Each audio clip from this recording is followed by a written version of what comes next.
அதே இப்ப நான் பண்ணிருக்கிறது ட்ரான்ஸ்ஃபர் ப்ரூஃப் மேக்கப் தான். இங்க பாருங்க எவ்வளவு டேப் பண்ணி எடுத்தாலும் கையில எந்த ப்ராடக்ட்டுமே வராது.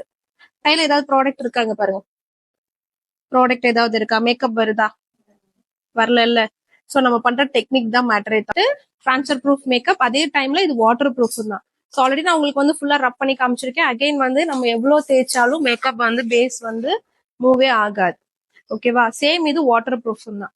வாட்டர் ப்ரூஃப்க்குன்னு தனியா ப்ராடக்ட் ஏதாவது லிக்விட் மிக்ஸ் பண்ணுவாங்க. இப்ப நான் ஏதாவது மிக்ஸ் பண்ணேன்னா உங்க முன்னாடி தான் நான் எல்லாமே போட்டேன், எதுவுமே பண்ணல. நார்மலா பண்றது எல்லாமே பட்ஜெட்டான பிராண்ட் வச்சுதான் நான் பண்ணி காமிச்சேன். ஸோ அதுவுமே உங்களுக்கு ட்ரான்ஸ்ஃபர் ப்ரூஃபாவும் இருக்கும், வாட்டர் ப்ரூஃபாவும் இருக்கும். இதுக்கு ரீசன் வந்து நான் காமிக்கிற டெக்னிக் தான். நான் எப்படி பண்றேன்ட்டு அந்த டெக்னிக் தண்ணி ஊத்துற பாரு. தண்ணி ஊத்தியாச்சு. எந்த டிஷ்யூ தெரியுமா மத்த ஆர்டிஸ்ட் எல்லாம் காட்டுவாங்க?